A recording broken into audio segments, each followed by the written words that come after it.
ಯಾವ ವಾಕ್ಯ ನಿಮ್ಮ ಜೊತೆ ದೇವ್ರು ಮಾತಾಡ್ತಾನೋ ನೀವು ಆಮೇನ್ ಅಂತ ಹೇಳಿ ದೇವರಿಗೆ ಸ್ತೋತ್ರ ಮಾಡ್ರಿ.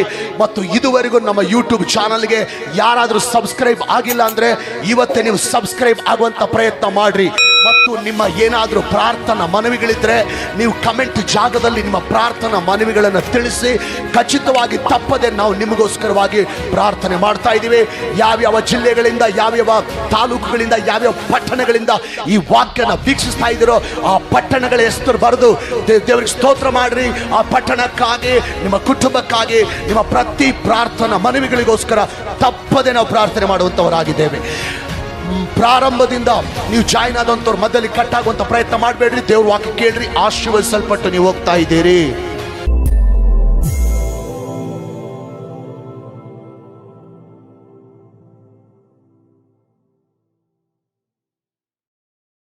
ನಿಮ್ಮ ಪ್ರಾರ್ಥನೆಯಲ್ಲಿ ಈ ಹೊಸ ಪಾಯಿಂಟ್ ಆ್ಯಡ್ ಮಾಡಿ ಪ್ರೇಯರ್ ಮಾಡ್ರಿ, ಖಚಿತವಾಗಿ ಅದ್ಭುತ ನೋಡ್ತೀರಿ. ನೆಹೆಮೀಯನು ಬರೆದ ಪುಸ್ತಕ 1ನೇ ಅಧ್ಯಾಯ 3 ಮತ್ತು 4ನೇ ವಚನ. ನೆಹೆಮೀಯ 1ನೇ ಅಧ್ಯಾಯ 3 ಮತ್ತು 4ನೇ ವಚನ. ಯೆರೂಸಲೇಮಿನ ಪೌಳಿಗೋಡೆ ಕೆಡವಲ್ಪಟ್ಟಿರುತ್ತದೆ, ಅದರ ಬಾಗಿಲುಗಳು ಬೆಂಕಿಯಿಂದ ಸುಡಲ್ಪಟ್ಟಿರುತ್ತವೆ ಎಂದು ಹೇಳಿದರು. ನಾನು ಈ ವರ್ತಮಾನವನ್ನು ಕೇಳಿದಾಗ ನೆಲದ ಮೇಲೆ ಕೂತುಕೊಂಡು ಅತ್ತೇನು. ಕೆಲವು ದಿವಸಗಳವರೆಗೂ ಶೋಕಿಸುತ್ತಾ ಉಪವಾಸವಾಗಿದ್ದು ಪರಲೋಕದ ದೇವರ ಮುಂದೆ ವಿಜ್ಞಾಪನೆ ಮಾಡುತ್ತಾ ಇದ್ದೇನು. ಈಗ ನಾನು ವಾಕ್ಯ ಓದಿದಂಥ ಸಂದರ್ಭ ಏನಂದರೆ ಯೆರೂಸಲೇಮಿನಲ್ಲಿ ಆಲಯ ಒಡೆದಾಕಿದ್ದಾರೆ. ಯೆರೂಸಲೇಮಿನಲ್ಲಿ ಆಲಯ ಒಡೆದಾಕಿದ್ದಾರೆ. ಅದರ ಬಾಗಿಲುಗಳನ್ನ, ಆಲಯದ ಬಾಗಿಲುಗಳನ್ನ ಬೆಂಕಿಯಿಂದ ಸುಟ್ಟಾಕಿದಾರಂತ ಈ ಒಂದು ವರ್ತಮಾನವು ನೆಹೆಮೀಯನ ಕಿವಿಗೆ ಬೀಳುವಾಗ, ಈ ಸುದ್ದಿ ನೆಹೆಮೀಯನ ಕಿವಿಗೆ ಬೀಳುವಾಗ ಅವನ ಹೃದಯದಲ್ಲಿ ಬಾಂಬ್ ಹಾಕಿದಂಗಾಗಿದೆ. ಭಾಳ ಅವನ ಹೃದಯಕ್ಕೆ ನೋವುಂಟಾಗಿ ಹೃದಯದಲ್ಲಿ ಆ ಸುದ್ದಿ ಕೇಳಿ ಹೃದಯದಲ್ಲಿ ತಟ್ಕೊಳ್ಳೋಕ್ಕಾಗಲಾರ್ದೆ ನೆಲದ ಮೇಲೆ ಕೂತ್ಕೊಂಡು ಜೋರಾಗಿ ಅಳ್ಳಿಕ್ಕೆ ಪ್ರಾರಂಭಿಸಿದಾನೆ, ಗೋಳಾಡ್ಲಿಕ್ಕೆ ಪ್ರಾರಂಭಿಸಿದಾನೆ, ಬಾಧೆ ಪಡ್ಲಿಕ್ಕೆ ಪ್ರಾರಂಭಿಸಿದಾನೆ. ಚೆನ್ನಾಗಿ ಕೇಳ್ರಿ. ಅಷ್ಟಲ್ದೆ ಹೇಗಾದರೂ ಮಾಡಿ ಆಲಯನ ಒಡೆದಾಕಿದ್ದಾರೆ. ಮತ್ತೆ ಆಲಯ ಕಟ್ಟಬೇಕಂತ ತೀರ್ಮಾನಿಸಿ ಕೆಲವು ದಿವಸಗಳವರೆಗೆ ದುಃಖಿಸುತ್ತಾ ಉಪವಾಸವಾಗಿದ್ದು ಪರಲೋಕದ ದೇವ್ರ ಮುಂದೆ ವಿಜ್ಞಾಪನೆ ಮಾಡ್ತಾ ಇದ್ದಾನೆ ನೆಹೆಮೀಯನು. ಆಲಯ ಒಡೆದಾಕಿದ್ದಾರೆ, ಆಲಯದ ಬಾಗಿಲುಗಳಿಗೆ ಬೆಂಕಿಯಿಂದ ಸುಟ್ಟಿದ್ದಾರೆ ಅನ್ನುವಾಗ ಅವನಿಗೆ ತುಂಬ ನೋವಾಗಿದೆ. ನೆಲದ ಮೇಲೆ ಕೂತ್ಕೊಂಡು ಜೋರಾಗಿ ಅಳ್ಳಿಕ್ಕೆ ಪ್ರಾರಂಭ ಮಾಡಿದ್ದಾನೆ, ಗೋಳಾಡ್ಲಿಕ್ಕೆ ಪ್ರಾರಂಭಿಸಿದ್ದಾನೆ. ಅಷ್ಟೇ ಅಲ್ಲ, ಮತ್ತೆ ಆಲಯ ಕಟ್ಟಬೇಕಂತ ಹೃದಯದಲ್ಲಿ ತೀರ್ಮಾನಿಸಿ ದುಃಖಿಸುತ್ತಾ ಉಪವಾಸವಾಗಿದ್ದು ಪರಲೋಕದ ದೇವ್ರ ಮುಂದೆ ವಿಜ್ಞಾಪನೆ ಮಾಡ್ತಾ ಇದ್ದಾನೆ. ಇದು ಅಲ್ಲಿರುವಂಥ ವಿಷಯ. ಮಗನ ಮಗಳೇ, ಸಹೋದರಿ, ಈ ನೆಹೆಮೀಯನ ಬಗ್ಗೆ ನಾವು ಓದಿದೀವಲ್ವಾ, ನಮಗೊಂದು ವಿಷಯ ಅರ್ಥ ಆಗ್ತಾ ಇದೆ. ಏನು ವಿಷಯಪ್ಪ ಅಂದರೆ, ನೆಹೆಮೀಯನಿಗೆ ಆಲಯದ ಮೇಲೆ ಬಾಧ್ಯತೆ ಇದೆ. ನೆಹೆಮೀಯನಿಗೆ ಆಲಯದ ಮೇಲೆ ಬಾಧ್ಯತೆ ಇದೆ, ಸಭೆ ಮೇಲೆ ಬಾಧ್ಯತೆ ಇದೆ, ಸೇವೆ ಮೇಲೆ ಬಾಧ್ಯತೆ ಇದೆ ಅಂತ ಈ ವಾಕ್ಯ ನಮಗೆ ತೋರಿಸ್ತಾ ಇದೆ. ಕರೆಕ್ಟ್ ಅಲ್ವಾ ನಾನು ಹೇಳಿದ್ದು? ಸೂಪರ್. ಇದು ನೆಹೆಮೀಯನ ಒಳಗಡೆ ಆಲಯದ ಮೇಲೆ, ಸಭೆ ಮೇಲೆ, ಸೇವೆ ಮೇಲೆ ಇರುವಂಥ ಭಾರ ತೋರಿಸ್ತದೆ. ಮಗನ ಮಗಳೇ, ಸಹೋದರಿ, ತಮ್ಮ ಕುಟುಂಬದ ಮೇಲೆ ಒಂದೇ ಬಾಧ್ಯತೆ ಇರುವಂಥವ್ರನ್ನ ನಾವು ಒಂದು 5,000 ಜನನ ನಮ್ಮ ಮಧ್ಯದಲ್ಲಿ ತೋರಿಸ್ಬೋದು. ತಮ್ಮ ಕುಟುಂಬದ ಮೇಲೆ ಮಾತ್ರ ಬಾಧ್ಯತೆ ಇರುವಂಥವ್ರನ್ನ ಒಂದು 5,000 ಜನ ನಮ್ಮ ಮಧ್ಯದಲ್ಲಿ ತೋರಿಸ್ಬೋದು. ತಮ್ಮ ಗಂಡ ಮಕ್ಕಳ ಮೇಲೆ ಮಾತ್ರ ಬಾಧ್ಯತೆ ಇರುವಂಥವ್ರನ್ನ ಒಂದು 4,000 ಜನನ ನಮ್ಮ ಮಧ್ಯದಲ್ಲಿ ತೋರಿಸ್ಬೋದು. ತಮ್ಮ ದುಡಿಮೆ ವ್ಯಾಪಾರದ ವಿಷಯದಲ್ಲಿ ಮಾತ್ರ ಬಾಧ್ಯತೆ ಇರುವಂಥವ್ರನ್ನ ಒಂದು 3,000 ಜನನ ನಮ್ಮ ಮಧ್ಯದಲ್ಲಿ ತೋರಿಸ್ಬೋದು. ನಮ್ಮ ಮಕ್ಕಳನ್ನ ಚೆನ್ನಾಗಿ ಓದಿಸ್ಬೇಕು, ನಮ್ಮ ಮಕ್ಕಳನ್ನ ಒಳ್ಳೆ ಜಾಬಿಗೆ ಕಳಿಸ್ಬೇಕು, ನಮ್ಮ ಮಕ್ಕಳನ್ನ ಫಾರಿನಿಗೆ ಕಳಿಸ್ಬೇಕು, ನಮ್ಮ ಮಕ್ಕಳನ್ನ ದೊಡ್ಡ ಬಿಸ್ನೆಸ್ ಮ್ಯಾನ್ ಆಗಿ ಮಾಡಬೇಕಂತ ಬಾಧ್ಯತೆ ಇರುವಂಥವ್ರನ್ನ ಒಂದು 2,000 ಜನನ ನಮ್ಮ ಮಧ್ಯದಲ್ಲಿ ತೋರಿಸ್ಬೋದು. ನಮ್ಮ ಮಕ್ಕಳನ್ನ ಡಾಕ್ಟರ್ ಮಾಡಬೇಕು, ನಮ್ಮ ಮಕ್ಕಳನ್ನ ಇಂಜಿನಿಯರ್ ಮಾಡಬೇಕು, ನಮ್ಮ ಮಕ್ಕಳನ್ನ AC ಮಾಡಬೇಕು, ನಮ್ಮ ಮಕ್ಕಳನ್ನ DC ಮಾಡಬೇಕು, ನಮ್ಮ ಮಕ್ಕಳಿಗೆ ಗ್ರ್ಯಾಂಡಾಗಿ ಮದುವೆ ಮಾಡಬೇಕು, ನಮ್ಮ ಮಕ್ಕಳಿಗೆ ಚೆನ್ನಾಗಿ ಆಸ್ತಿ ಮಾಡಬೇಕಂತ ಬಾಧ್ಯತೆ ಇರುವಂಥವ್ರನ್ನ 1,000 ಜನನಾದರೂ ನಮ್ಮ ಮಧ್ಯದಲ್ಲಿ ತೋರಿಸ್ಬೋದು. ಆದರೆ ಆಲಯದ ಮೇಲೆ ಬಾಧ್ಯತೆ ಇರುವವ್ರನ್ನ, ಸಭೆ ಮೇಲೆ ಬಾಧ್ಯತೆ ಇರೋವ್ರನ್ನ, ಸೇವೆ ಮೇಲೆ ಬಾಧ್ಯತೆ ಇರೋವ್ರನ್ನ 10 ಜನನ ನಾವು ತೋರ್ಸಕ್ಕಾಗಲ್ಲ.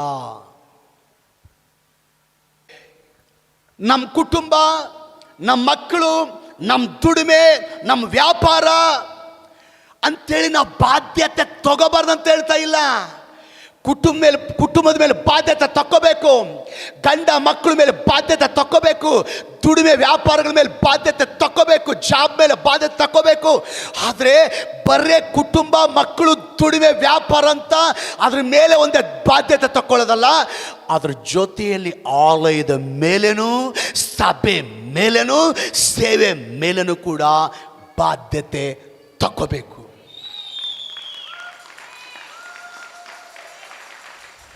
ಮಗನಿ ಮಗಳೇ, ಸೋದರ ಸೋದರಿ, ಒಂದು ಪ್ರಶ್ನೆ ನಿಮ್ಮನ್ನು ಕೇಳಬೇಕನ್ನಿಸ್ತದೆ. ನ್ಯಾಯವಾಗಿ ಉತ್ತರ ಕೊಡ್ರಿ, ಯಥಾರ್ಥವಾಗಿ ಉತ್ತರ ಕೊಡ್ರಿ, ಸತ್ಯವಾಗಿ ಉತ್ತರ ಕೊಡ್ರಿ. ಏನಂದರೆ, ಕೆಲವು ವರ್ಷಗಳಂದರೆ ಒಂದು 3 ವರ್ಷದಿಂದ ಕರೋನಾ ಬಂದಿತ್ತು. ಕರೋನಾ ಬಂದಾಗ ಆಲಯಗಳೆಲ್ಲ ಮುಚ್ಚೋಗ್ಬಿಡ್ತು, ಎಲ್ಲ ಕಡೆ ಆಲಯ ಮುಚ್ಚೋಗ್ಬಿಡ್ತು. ನಮ್ಮ ರಾಜ್ಯ, ನಮ್ಮ ದೇಶದಲ್ಲಿ ಆಲಯಗಳೆಲ್ಲ ಮುಚ್ಚೋಯ್ತು, ಎಲ್ಲಿ ಆರಾಧನೆ ಇಲ್ಲ. ಸೇವಕರಿಗೆ ತುಂಬ ಕಷ್ಟ ಆಯಿತು, ವಿಶ್ವಾಸಿಗಳಿಗೆ ತುಂಬ ಕಷ್ಟ ಆಯಿತು.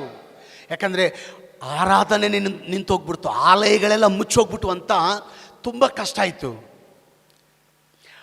ಆಲಯಗಳು ಮುಚ್ಚುವುದ ಸಂದರ್ಭದಲ್ಲಿ ಎಷ್ಟು ಜನ ಭಾರದಿಂದ ಹತ್ತು ಅಯ್ಯಾ ಆಲಯ ತೆಗೆಯಲ್ಪಡ್ಲಪ್ಪ, ಮತ್ತೆ ಸೇವೆಗಳು ಜರಗಲಪ್ಪ, ಮತ್ತೆ ಆಲಯಗಳು ನಡಿಲಪ್ಪ ಅಂತ ಎಷ್ಟು ಜನ ನಿಜವಾಗ್ಲೂ ಕಣ್ಣೀರು ಸುರಿಸಿ ಪ್ರಾರ್ಥನೆ ಮಾಡಿದ್ರೆ ಕೈ ತೋರಿಸ್ರಿ.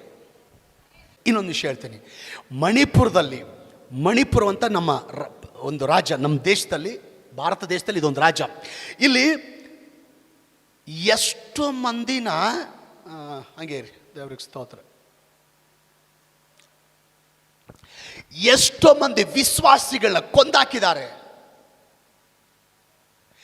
ಎಷ್ಟೋ ಮಂದಿ ಸ್ತ್ರೀಯರಿಗೆ ಅತ್ಯಾಚಾರ ಮಾಡಿದ್ದಾರೆ, ಎಷ್ಟೋ ಮಂದಿ ಪಾಸ್ಟರ್ಗಳನ್ನ ಹೊಡೆದಿದ್ದಾರೆ, ಕೆಲವು ಪಾಸ್ಟರ್ಗಳನ್ನ ಸಾಯಿಸಿದ್ದಾರೆ, ಎಷ್ಟೋ ಸಭೆಗಳನ್ನ ಹೊಡೆದಾಕಿದ್ದಾರೆ, ನೆಲಸಮ ಮಾಡಿದ್ದಾರೆ. ಇದು ಟಿವಿಗಳಲ್ಲಿ ಬಂತು, ವಾಟ್ಸಪ್ ಸ್ಟೇಟಸ್ಗಳಲ್ಲಿ ಕೂಡ ಬಂತು. ಎಷ್ಟು ಜನ ಅವಾಗ ದೇವರೇ ಮಣಿಪುರದಲ್ಲಿ ದೇವ್ರ ಮಕ್ಕಳಿಗೆ ನಡೆಯುವಂಥ ಹಿಂಸೆನ ನಿಲ್ಲಿಸಪ್ಪ, ಹಿಂಸೆ ಪಡುವಂಥ ಮಕ್ಕಳನ್ನ ಕಾಪಾಡಪ್ಪ ಅಂತ ಎಷ್ಟು ಜನ ನಿಜವಾಗ್ಲೂ ಭಾರದಿಂದ ಪ್ರೇಯರ್ ಮಾಡಿದಿರಿ. ಆಲಯ ಕಟ್ಟುವಂಥ ಕೆಲಸ ಆರಂಭಿಸಿ 6ನೇ ವರ್ಷ, ಎಷ್ಟು ದಿನಗಳ ಆಲಯ ನಿಂತೋಗಿದೆ, ಎಷ್ಟು ದಿವಸಗಳು ಆಲಯದ ಕೆಲಸ ನಿಂತೋಗಿದೆ, ಹಣ ಇಲ್ದೋ ಇನ್ನೊಂದು ಕಾರಣದಿಂದ. ಎಷ್ಟು ಜನ ದೇವರೇ ಬೇಗ ಈ ಆಲಯ ಮುಗಿಲಪ್ಪ, ಬೇಗ ಈ ಆಲಯ ಕಂಪ್ಲೀಟ್ ಆಗಲಪ್ಪ ಅಂತ ಎಷ್ಟು ಜನ ಭಾರದಿಂದ ಕಣ್ಣೀರಿಟ್ಟು ಪ್ರೇಯರ್ ಮಾಡಿದ್ರಿ? ಕೈ ಎತ್ತರಿ. ಹೆಚ್ಚು ಜನ ಕೈ ಎತ್ತಿದ್ರಿ, ಇನ್ನು ಕೆಲವರು ಕೈ ಎತ್ತಿಲ್ಲ. ಕೈ ಕೆಳಗಿಳಿಸ್ರಿ.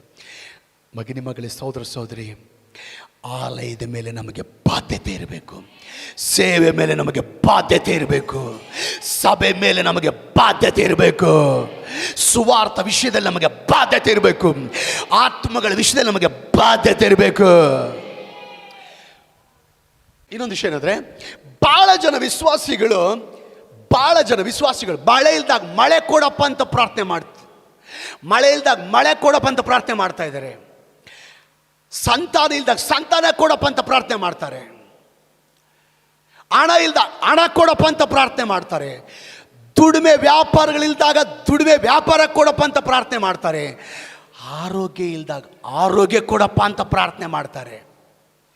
ಗಮನಿಸ್ರಿ. ಆದರೆ ಬರೀ ಪ್ರಾರ್ಥನೆ ಮಾಡ್ತಾ ಇಲ್ಲ, ಕಣ್ಣೀರಿಂದ ಪ್ರಾರ್ಥನೆ ಮಾಡ್ತಾರೆ. ಮಳೆ ಕೊಡಪ್ಪ ಅಂತ ಕಣ್ಣೀರಿಂದ ಪ್ರಾರ್ಥನೆ ಮಾಡ್ತಾರೆ. ಸಂತಾನ ಇಲ್ದಾಗ ಸಂತಾನ ಕೊಡಪ್ಪ ಅಂತ ಪ್ರಾರ್ಥನೆ ಮಾಡ್ತಾರೆ ಕಣ್ಣೀರಿನಿಂದ. ದುಡಿಮೆ ವ್ಯಾಪಾರಗಳಿಲ್ದಾಗ ದುಡಿಮೆ ವ್ಯಾಪಾರ ಕೊಡಪ್ಪ ಅಂತ ಕಣ್ಣೀರಿನಿಂದ ಪ್ರಾರ್ಥನೆ ಮಾಡ್ತಾರೆ. ಬಿಸ್ನೆಸ್ ವ್ಯಾಪಾರ ಇಲ್ದಾಗ ಬಿಸ್ನೆಸ್ ವ್ಯಾಪಾರ ಕೊಡಪ್ಪ ಅಂತ ಕಣ್ಣೀರಿನಿಂದ ಪ್ರಾರ್ಥನೆ ಮಾಡ್ತಾರೆ. ಹಣ ಇಲ್ದಾಗ ಹಣ ಕೊಡಪ್ಪ ಅಂತ ಕಣ್ಣೀರಿಂದ ಪ್ರಾರ್ಥನೆ ಮಾಡ್ತಾರೆ. ಆರೋಗ್ಯ ಇಲ್ದಾಗ ಆರೋಗ್ಯ ಕೊಡಪ್ಪ ಅಂತ ಕಣ್ಣೀರಿಂದ ಪ್ರಾರ್ಥನೆ ಮಾಡ್ತಾರೆ. ಆದರೆ ನೀವೇನು ಕುಟುಂಬಕ್ಕಾಗಿ, ಸಂತಾನಕ್ಕಾಗಿ, ಹಣದ ವಿಷಯಕ್ಕಾಗಿ, ಮಳೆಗಾಗಿ, ಆರೋಗ್ಯಕ್ಕಾಗಿ ನೀವೇನು ಕಣ್ಣೀರಿನಿಂದ ಪ್ರಾರ್ಥನೆ ಮಾಡ್ತಾ ಇದ್ದೀರಲ್ವಾ, ಆ ಕಣ್ಣೀರಿನ ಪ್ರಾರ್ಥನೆಯಲ್ಲಿ ನಿಮ್ಮ ಕುಟುಂಬ, ನಿಮ್ಮ ಮಕ್ಕಳು, ನಿಮ್ಮ ದುಡಿಮೆ, ನಿಮ್ಮ ವ್ಯಾಪಾರ, ನಿಮ್ಮ ಗಂಡನ ಆರೋಗ್ಯ, ನಿಮ್ಮ ಮಕ್ಕಳ ಆರೋಗ್ಯದ ಮೇಲೆ ಮಾತ್ರ ಬಾಧ್ಯತೆ ಇದೆ. ಸಭೆ ಮೇಲೆ, ಸೇವೆ ಮೇಲೆ ಬಾಧ್ಯತೆ ಆ ಕಣ್ಣೀರಿನ ಪ್ರಾರ್ಥನೆಗಳಲ್ಲಿ ಕಾಣ್ತಾ ಇಲ್ಲ. ನಾನು ಹೇಳೋದು ಕರೆಕ್ಟ್ ಆದ್ರೆ ಆಮೇಲೆ ನಿಮ್ಮ ಕಣ್ಣೀರಿನ ಪ್ರಾರ್ಥನೆಯಲ್ಲಿ ನಿಮ್ಮ ಕುಟುಂಬ, ನಿಮ್ಮ ಮಕ್ಕಳು, ನಿಮ್ಮ ಗಂಡ, ನಿಮ್ಮ ದುಡಿಮೆ, ನಿಮ್ಮ ವ್ಯಾಪಾರ, ನಿಮ್ಮ ಗಂಡನ ಆರೋಗ್ಯ, ಅದ್ರ ಮೇಲೆ ಬಾಧ್ಯತೆ ಇದೆ ಹೊರತು ಸಭೆ ಮೇಲೆ, ಸೇವೆ ಮೇಲೆ ಆ ಕಣ್ಣೀರಿನ ಪ್ರಾರ್ಥನೆಯಲ್ಲಿ ಬಾಧ್ಯತೆ ಕಾಣಿಸ್ತಾ ಇಲ್ಲ. ಕರೆಕ್ಟಾ? ಓಕೆ. ಮಗನೇ ಸೋದರಿ ಅನ್ನಳು ಭಾಳ ಸಾರಿ ಪ್ರಾರ್ಥನೆ ಮಾಡಿದಳು ಕಣ್ಣೀರಿನಿಂದ. ದೇವರೇ ನನಗೆ ಮಕ್ಕಳು ಕೊಡು, ದೇವ್ರು ನನಗೆ ಮಕ್ಕಳು ಕೊಡು, ದೇವ್ರು ನನಗೆ ಮಕ್ಕಳು ಕೊಡು. ದೇವರ ಪ್ರಾರ್ಥನೆ ಕೇಳಿಲ್ಲ. ಯಾಕಂದ್ರೆ ಆಕೆ ಕಣ್ಣೀರಿನ ಪ್ರಾರ್ಥನೆಯಲ್ಲಿ ಆಕೆ ಬಾಧ್ಯತೆ ಒಂದೇ, ಆಕೆ ಕಣ್ಣೀರಿನಲ್ಲಿ ಪ್ರಾರ್ಥನೆಯಲ್ಲಿ ಕಾಣಿಸಿದೆ. ಒಂದಿನ ಆಲೋಚನೆ ಮಾಡಿದಳು, ಎಷ್ಟು ಕಣ್ಣೀರು ಸುರಿದು ಪ್ರಾರ್ಥನೆ ಮಾಡಿದ್ರೆ ಉತ್ತರ ಬರ್ತಾ ಇಲ್ಲ ಅಂತ. ಇವತ್ತು ಒಂದು ಹೊಸ ಪಾಯಿಂಟ್ ಆ್ಯಡ್ ಮಾಡಿ, ಒಂದು ನ್ಯೂ ಪಾಯಿಂಟ್ ಆ್ಯಡ್ ಮಾಡಿ ಪ್ರೇಯರ್ ಮಾಡಿದ್ದಾಳೆ. ಏನಂತ ಗೊತ್ತಾ? ಆ ಹೊಸ ಪಾಯಿಂಟ್ ಏನು ಆ್ಯಡ್ ಮಾಡಿ ಪ್ರೇಯರ್ ಮಾಡಿದಾಳೆ ಗೊತ್ತಾ? ದೇವಾ, ನೀನು ಮಗನನ್ನು ಕೊಟ್ಟರೆ ನಿನ್ನ ಸೇವೆಗೆ ಕೊಟ್ಟು ಬಿಡ್ತೀನಪ್ಪ. ನನ್ನ ಮಗನನ್ನು ಆಲಯದಲ್ಲೇ ಬಿಟ್ಟು ಬಿಡ್ತೀನಪ್ಪ ಸೇವ್ ಮಾಡಲಿಕ್ಕೆ ಅಂತ ಹೊಸ ಪಾಯಿಂಟ್ ಆ್ಯಡ್ ಮಾಡಿ ಪ್ರೇಯರ್ ಮಾಡಿದ್ದಾಳೆ. ದೇವರಿಗೆ ಆಕೆ ಪ್ರಾರ್ಥನೆಯಲ್ಲಿ ಆಕೆ ಬಾಧ್ಯತೆಯನ್ನು ಕಾಣಿಸಿದೆ, ಸಭೆ ಮೇಲೆ ಬಾಧ್ಯತೆಯನ್ನು ಕಾಣಿಸಿದೆ. ಬರುವ ವರ್ಷದಲ್ಲಿ ದೇವರು ಆಕೆಗೆ ಗಂಡು ಮಗುವನ್ನು ಕೊಟ್ಟಿದ್ದಾನೆ. ಯಾಕೋಬನಿಗೆ ತುಂಬ ಕಷ್ಟ ಬಂದಿದೆ. ಯಾಕೋಬನ್ ತುಂಬ ಕಷ್ಟದಲ್ಲಿದ್ದಾನೆ. ಯಾವಾಗ ನನ್ನ ಅಣ್ಣ ಬಂದ ನನ್ನನ್ನು ಹೊಡೆದಾಕ್ತಾನೋ, ಯಾವಾಗ ನನ್ನ ಅಣ್ಣ ಬಂದ ನನ್ನನ್ನು ಸಾಯಿಸ್ತಾನೋ ಅಂತ ಭಯದಲ್ಲಿ ಮುಳುಗಿದ್ದಾನೆ. ಇನ್ನು ಅಣ್ಣನಿಂದ ತಪ್ಪಿಸ್ಕೊಂಡು ಹೋಗ್ಬೇಕಂತೇಳಿ ಬಂಧುಗಳ ಹತ್ರ ಹೋಗ್ತಾ ಇದ್ದಾನೆ. ನಮ್ಮ ಬಂಧುಗಳು ಎಂಥವರೋ ಏನೋ, ನಮ್ಮ ಬಂಧುಗಳು ಒಳ್ಳೆಯವರ ಕೆಟ್ಟವರಂತ ಗಲಿಬಿಲಿಯಲ್ಲಿ ಮುಳುಗಿದ್ದಾನೆ. ನನ್ನ ಪ್ರಶ್ನೆ, ಯಾಕೋಬನ್ ಪ್ರೇಯರ್ ಮಾಡ್ತಿರ್ಲಿಲ್ವಾ? ಯಾಕೋಬನ್ ಪ್ರೇಯರ್ ಮಾಡಿದ್ರು ಕೂಡ ಯಾಕೆ ಇಷ್ಟು ಕಷ್ಟಗಳು? ಯಾಕೋಬನ್ ಡೈಲಿ ಪ್ರೇಯರ್ ಮಾಡ್ತಾನೆ, ಬೆಳಿಗ್ಗೆ ಪ್ರೇಯರ್ ಮಾಡ್ತಾನೆ, ಮಧ್ಯಾಹ್ನ ಪ್ರೇಯರ್ ಮಾಡ್ತಾನೆ, ರಾತ್ರಿ ಪ್ರೇಯರ್ ಮಾಡ್ತಾನೆ. ಆದರೆ ಯಾಕೆ ಸಾಯುವಂಥ ಒಂದು ಪರಿಸ್ಥಿತಿಗಳು? ಯಾಕೆ ಇಂಥದ್ದು ದೊಡ್ಡ ಶೋಧನೆಗಳು? ಒಂದಿನ ನಾನು ಇಷ್ಟು ಪ್ರೇಯರ್ ಮಾಡ್ತಾ ಇದ್ದೀನಿ, ಯಾಕೆ ದೇವ್ರೆ ನನಗಿಂಥ ಶೋಧನೆ ಅಂತ ಅಂದ್ಕೊಂಡು ಒಂದು ದಿನ ತನ್ನ ಪ್ರಾರ್ಥನೆಯಲ್ಲಿ ಒಂದು ಹೊಸ ಪಾಯಿಂಟ್ ಆ್ಯಡ್ ಮಾಡಿ ಪ್ರೇಯರ್ ಮಾಡಿದ್ದಾನೆ. ಏನಂತ ಪಾಯಿಂಟ್ ಆ್ಯಡ್ ಮಾಡ್ಯಾನ ಗೊತ್ತಾ? ಓದ್ತೀನಿ, ಕೇಳಿಸ್ಕೋ. ಆದಿಕಾಂಡ 28ನೇ ಅಧ್ಯಾಯ 20-22. ಅಯ್ಯಾ, ನೀನು ನನ್ನ ಸಂಗಡ ಇದ್ದು ನಾನು ಹೋಗುವ ಮಾರ್ಗದಲ್ಲಿ ನನ್ನನ್ನು ಕಾಪಾಡಿ ತಿನ್ನುವುದಕ್ಕೆ ಆಹಾರವನ್ನು, ಉಡುವುದಕ್ಕೆ ವಸ್ತ್ರವನ್ನು ಕೊಟ್ಟು ತಿರುಗಿ ನನ್ನನ್ನು ತಂದೆಯ ಮನೆಗೆ ಸುರಕ್ಷಿತವಾಗಿ ಬರಮಾಡಿದರೆ ಯೆಹೋವನೇ ನನ್ನ ದೇವರಾಗಿರುವನು. ನಾನು ಕಂಬವಾಗಿ ನಿಲ್ಲಿಸಿರುವ ಈ ಕಲ್ಲು ದೇವರ ಮನೆಯಾಗುವುದು, ದೇವರ ಸಭೆಯಾಗುವುದು. ಇದಲ್ಲದೆ ನಿನ್ನಿಂದ ನನಗೆ ಬರುವ ಎಲ್ಲ ಆಸ್ತಿಯಲ್ಲಿ 10 ಪಾಲನ್ನು ನಿನಗೆ ಸಮರ್ಪಿಸ್ತೇನೆ ಅಂತ ಪ್ರಾರ್ಥನೆಯಲ್ಲಿ ಆ್ಯಡ್ ಮಾಡಿ ಪ್ರಾರ್ಥನೆ ಮಾಡಿದ್ದಾನೆ. ಯಾಕೋಬನ ಪ್ರಾರ್ಥನೆಯಲ್ಲಿ ಅವನ ಬಾಧ್ಯತೆನೂ ಇದೆ, ಸಭೆ ಮೇಲೆ ಬಾಧ್ಯತೆನೂ ಇದೆ, ಆಲಯದ ಮೇಲೆ ಬಾಧ್ಯತೆನೂ ಇದೆ.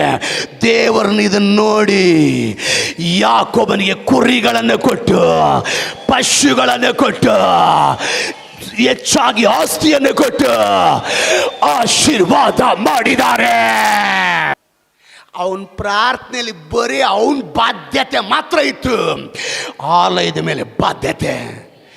ಇವಾಗ ಏನು ಕಾಣ್ತಾ ಇದೆ? ಆಲಯದ ಬಾಧ್ಯತೆ. ಇಲ್ಲೇನು ಕಲ್ಲಿಟ್ಟಿನಲ್ಲಪ್ಪ, ಇದನ್ನು ನಾನು ಇದೇ ಜಾಗದಲ್ಲಿ ನಾನು ಸಭೆ ಮಾಡ್ತೇನೆ, ಕಟ್ತೇನೆ, ಆಲಯ ಕಟ್ತಾನೆ. ನನಗೆ ಬರುವ ಎಲ್ಲ ಆಸ್ತಿಯಲ್ಲಿ 10ರಲ್ಲೊಂದು ಪಾಲು ನಿನ್ನ ಸೇವೆಗೆ ಸಮರ್ಪಿಸ್ತೀನಿ. ಈ ಪಾಯಿಂಟ್ ಆ್ಯಡ್ ಮಾಡಿ ಪ್ರೇಯರ್ ಮಾಡುವಾಗ ದೇವರು ಗಮನಿಸಿದ, ಅವನ ಮೇಲೇನೂ ಬಾಧ್ಯತೆ ಇದೆ, ಆಲಯದ ಮೇಲೇನೂ ಬಾಧ್ಯತೆ ಇದೆ. ಇದನ್ನು ಗಮನಿಸಿ ಕುರಿಗಳನ್ನು ಕೊಟ್ಟು, ಪಶುಗಳನ್ನು ಕೊಟ್ಟು, ಆಸ್ತಿಯನ್ನು ಕೊಟ್ಟು, ಬಂಗಾರವನ್ನು ಕೊಟ್ಟು, ಸಂಪತ್ತನ್ನು ಅಧಿಕವಾಗಿ ಕೊಟ್ಟು ಆಶೀರ್ವಾದಿಸಿದ್ದಾರೆ. ಹಿಜ್ಕೀಯ ರಾಜ ಮರಣಕರವಾದ ರೋಗದಲ್ಲಿ ಬಿದ್ದಿದ್ದಾನೆ. ಎಂಥ ರೋಗದಲ್ಲಿ ಬಿದ್ದಿದ್ದಾನೆ? ಡಾಕ್ಟ್ರು ಉಳಿಯಲ್ಲ ಅಂದಿದ್ದಾರೆ, ಪ್ರವಾದಿಗಳು ಉಳಿಯಲ್ಲ ಅಂದಿದ್ದಾರೆ, ದೊಡ್ಡ ದೊಡ್ಡ ಆಸ್ಪತ್ರೆಯವರು ಉಳಿಯಲ್ಲ ಅಂದಿದ್ದಾರೆ. ಚೆನ್ನಾಗಿ ಹೇಳ್ರಿ. ನಾನು ಅಂತೀನಿ, ಅದಕ್ಕಿಂತ ಮುಂಚೆ ಹಿಜ್ಕೀಯ ರಾಜ ಪ್ರಾರ್ಥನೆ ಮಾಡಿರಲಿಲ್ವಾ? ಅದಕ್ಕಿಂತ ಮುಂಚೆ ಹಿಜ್ಕೀಯ ರಾಜ ಪ್ರಾರ್ಥನೆ ಮಾಡಲಿರ್ಲಿಲ್ವಾ? ಮತ್ತೆ ಮಾಡಿದ್ರು ಯಾಕೆ ಸಾಯುವಂಥ ರೋಗದಿಂದ ದೇವ್ರು ಕಾಪಾಡ್ತಾ ಇಲ್ಲ?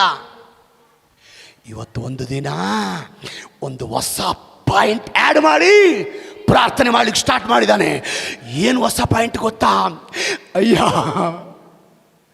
ಅಯ್ಯ ಅಯ್ಯ ಅಯ್ಯ, ನೀ ನನ್ನ ಸ್ವಸ್ಥ ಮಾಡಿದ್ರೆ, ನೀ ನನ್ನ ಗುಣಪಡಿಸಿದ್ರೆ, ನೀ ನನ್ನ ಬದುಕಿಸಿದ್ರೆ, ಬರೋ ವಾರದಲ್ಲೇ ನಿನ್ನ ಆಲಯದಲ್ಲಿ ಇರ್ತೀನಯ್ಯ. ನಿನಗೆ ಒಳ್ಳೆಯವನಾಗಿ ನಡ್ಕೊಳ್ತೀನಯ್ಯ,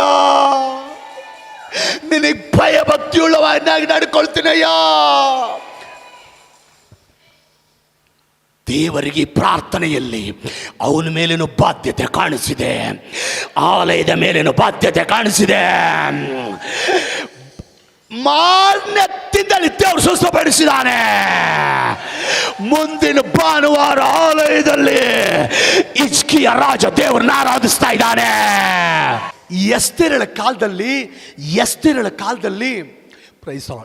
ಕಾಲದಲ್ಲಿ ದಶೋತ್ರ ಎಂಥ ಕಷ್ಟ ಬಂದಿದೆ ಅಂದರೆ, ಯಹೂದ್ಯರಿಗೆ ಇಡೀ ಯಹೂದ್ಯ ಜನಾಂಗವೇ ನಾಶವಾಗುವ ಸ್ಥಿತಿ ಬಂದಿದೆ. ಎಸ್ತೇರಳು ಅದಕ್ಕಿಂತ ಮುಂಚೆ ಪ್ರಾರ್ಥನೆ ಮಾಡಿರಲಿಲ್ವಾ? ದೇವ್ರ ಮಗಳು ನಿಮ್ಮಂಗೆ ಪ್ರೇಯರ್ ಮಾಡಿದಾಳೆ. ಅದಕ್ಕಿಂತ ಮುಂಚೆ ಮೊರ್ದಕೈ ಪ್ರಾರ್ಥನೆ ಮಾಡ್ತಿರ್ಲಿಲ್ವಾ? ಅರೆ ಡೈಲಿ ಮಾಡ್ತಾ ಇದ್ದೇನ್ರಿ. ಆದ್ರೆ ಯಾಕೆ ಇಂಥ ಶೋಧನೆ? ಮತ್ತೆ ಯಾಕೆ ದೇವ್ರು ಕಾಪಾಡ್ತಾ ಇಲ್ಲ? ಎಸ್ತೇರಳು ಯೋಚನೆ ಮಾಡಿ ಒಂದು ತೀರ್ಮಾನ ಮಾಡ್ತಾಳೆ. ಪ್ರೇಯರ್ ಮಾಡಬೇಕಾದ್ರೆ ಒಂದು ಹೊಸ ಪಾಯಿಂಟ್ ಆ್ಯಡ್ ಮಾಡ್ತಾಳೆ. ಅದು ಉಪವಾಸವಾಗಿದ್ದು. ಅಯ್ಯ, ನನ್ನನ್ನು ಕಾಪಾಡು, ನನ್ನ ಜನರನ್ನು ಕಾಪಾಡು. ನನ್ನನ್ನೊಂದೇ ಅಲ್ಲ, ನನ್ನನ್ನು ಕಾಪಾಡು, ನನ್ನ ಜನರನ್ನು ನಾಶನದಿಂದ ತಪ್ಪಿಸುವಂತ ಪ್ರಾರ್ಥನೆ ಮಾಡಿದ್ದಾಳೆ. ಕರ್ತನಿಗೆ ಆಕೆಯ ಪ್ರಾರ್ಥನೆಯಲ್ಲಿ ಆಕೆಯ ಬಾಧ್ಯತೆಯನ್ನು ಕಾಣಿಸಿದೆ, ಆತ್ಮಗಳ ಕುರಿತಾದಂಥ ಬಾಧ್ಯತೆಯನ್ನು ಕಾಣಿಸಿದೆ. ದೇವರು ನೆಕ್ಸ್ಟ್ ಆಶ್ಚರ್ಯವಾಗಿ ಯಹೂದ್ಯರನ್ನ ಎಸ್ತೇರಳ ಪ್ರಾರ್ಥನೆಯ ಮೂಲಕ ಆಶ್ಚರ್ಯವಾಗಿ ದೇವರು ಕಾಪಾಡಿದ್ದಾರೆ. Praise the lord. ಮಗನಿ ಮಗಳೇ, ಸೋದರ ಸೋದರಿ, ನೀವು ಮಳೆ ಇಲ್ದಾಗ ಮಳೆ ಬರಲಪ್ಪ ಅಂತ ಪ್ರಾರ್ಥನೆ ಮಾಡ್ತೀರಿ. ಅದ್ಭುತ ನಡೆಯಲ್ಲ. ಯಾಕೆಂದ್ರೆ ಆ ಪ್ರೇಯರ್ನಲ್ಲಿ ಬರೀ ನಿಮ್ಮ ಬಾಧ್ಯತೆ ಒಂದೇ ಇದೆ. ನಿಮ್ಮ ಬಾಧ್ಯತೆ ಒಂದೇ ಇದೆ.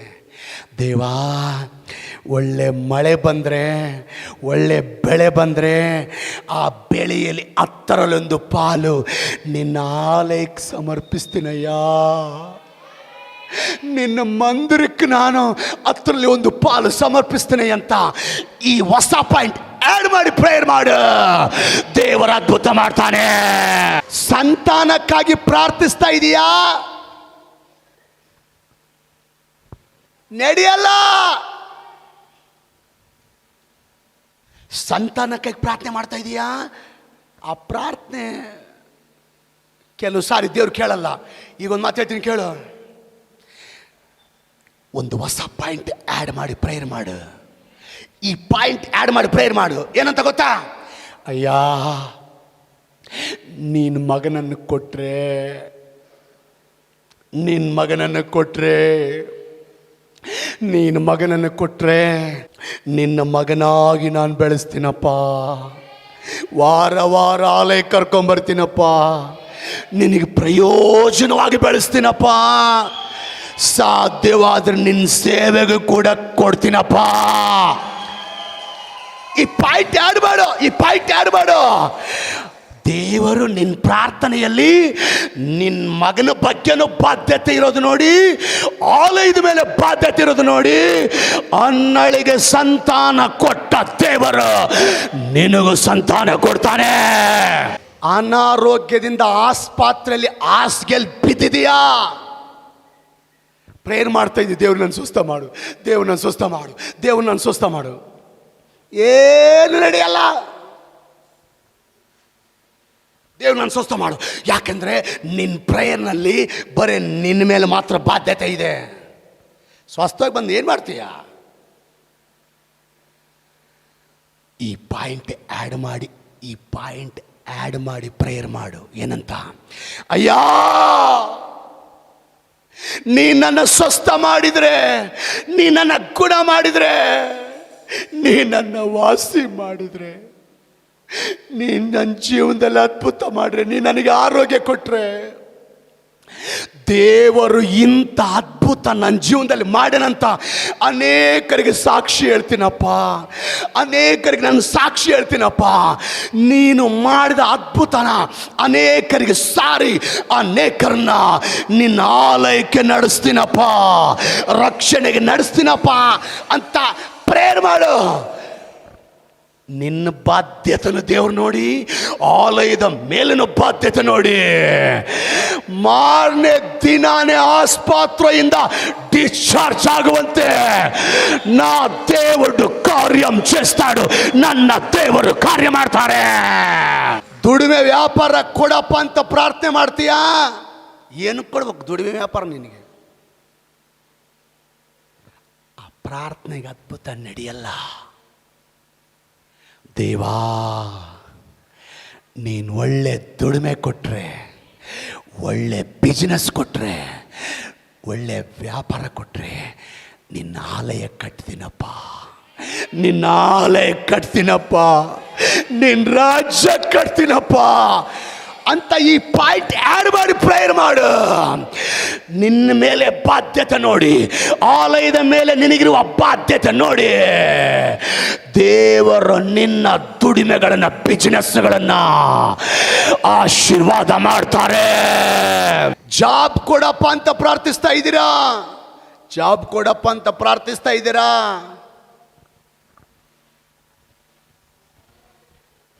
ಏನ್ ನಡೆಯಲ್ಲ. ನಿಮ್ಮ ಪ್ರಾರ್ಥನೆಯಲ್ಲಿ ಬರೀ ನಿಮ್ಮ ಬಗ್ಗೆ ಮಾತ್ರ ಬಾಧ್ಯತೆ ಇದೆ. ಅದಕ್ಕೆ ಈ ಹೊಸ ಪಾಯಿಂಟ್ ಆ್ಯಡ್ ಮಾಡಿ ಪ್ರೇಯರ್ ಮಾಡು. ಅಯ್ಯ, ನೀನು ಜಾಬ್ ಕೊಟ್ಟರೆ, ನೀನು ಜಾಬ್ ಕೊಟ್ಟರೆ ವಾರ ವಾರ ನಿನ್ನ ಆಲಯದಲ್ಲಿ ಇರ್ತೀನಪ್ಪ, ವಾರ ವಾರ ನಿನ್ನ ಆಲಯದಲ್ಲಿ ಇರ್ತೀನಪ್ಪ, ಒಂದು ವಾರ ನಿನ್ನ ಆಲಯ ಮಿಸ್ ಮಾಡಲ್ಲಪ್ಪ. ನನಗೆ ಜಾಬಲ್ಲಿ ಬಂದಂಥ ಮೊದಲೇ ಸ್ಯಾಲ್ರಿ ನಿನ್ನ ಸೇವೆ ಕೊಡ್ತೀನಯ್ಯ.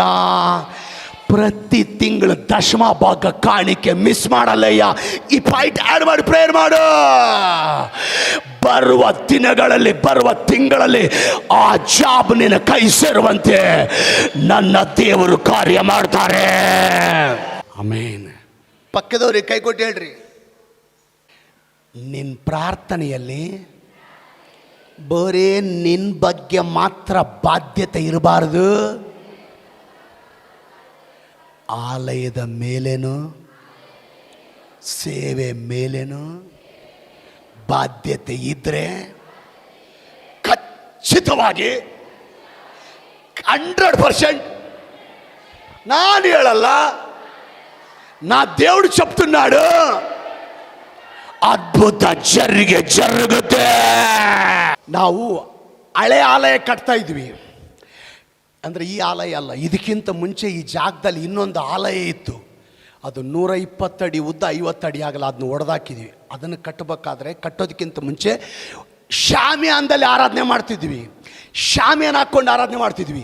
ಶಾಮಿಯಾನ ಹಾಕ್ಕೊಂಡು ಆರಾಧನೆ ಮಾಡಬೇಕಾದ್ರೆ ಒಂದು ಭಾನುವಾರ ಚರ್ಚ್ ಕಟ್ಟತ್ತೀವಿ, ಪ್ರೇಯರ್ ಮಾಡ್ರಿ ಅಂತ ಹೇಳ್ತಿದ್ದೆ ನಾನು.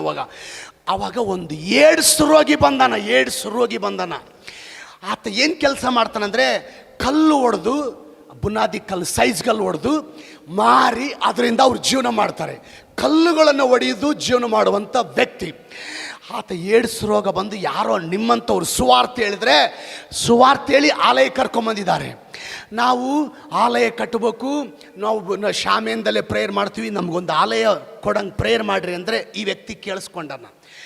ಪ್ರೇಯರೆಲ್ಲ ಮುಗೀತು, ಲಾಸ್ಟಿಗೆಲ್ಲ ಬಂದು ಪ್ರೇಯರ್ ಮಾಡಿಸ್ಕೊಂಡು ಹೋಗ್ತೀರಲ್ವ, ಆ ಥರ ಬಂದಾಗ ನಾನು ಹೇಳಿದೆ ಆತನಿಗೆ, ಸಾರ್ ನನಗೆ ಏಡ್ಸ್ ರೋಗ ಬಂದಿದೆ ಸಾರ್, ಡಾಕ್ಟ್ರ್ ನನ್ನನ್ನು ಉಳಿಯಲ್ಲ ಆಗಲ್ಲ ಅಂತ ವಾಪಸ್ ಕಳಿಸಿದ್ದಾರೆ ಸಾರ್.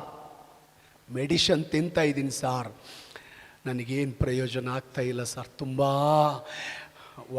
ವಾಮಿಟ್ ಎಲ್ಲ ಬರ್ತದೆ ಸಾರ್, ನನಗಾಗಿ ಪ್ರೇಯರ್ ಮಾಡಿರಿ ಸರ್ ಅಂದ. ನಾನಂದೆ, ನೀನೇನು ಚಿಂತೆ ಮಾಡಬೇಡ, ದೇವ್ರ ಮೇಲೆ ನಂಬಿಕೆ ಇಡು, ನನ್ನ ದೇವ್ರ ಮೇಲೆ ನಂಬಿಕೆ ಇಡು, ದೇವ್ರ ಅದ್ಭುತ ಮಾಡ್ತಾನಂದೆ. ಆತ ತಿರುಗಿ ನಾನು ಹಂಗೆ ಹೇಳಿದ್ರೆ ನನ್ನ ಮುಂದೆ ಪ್ರೇಯರ ಸ್ಟಾರ್ಟ್ ಮಾಡಿಬಿಟ್ಟ. ನನ್ನ ಹತ್ರ ಹೇಳ್ದಂಗೆ ಐತಿ, ಆತ ದೇವ್ರಿಗೆ ಪ್ರೇಯರ್ ಮಾಡ್ದಂಗೆ ಐತಿ. ಏನಂದರೆ, ದೇವಾ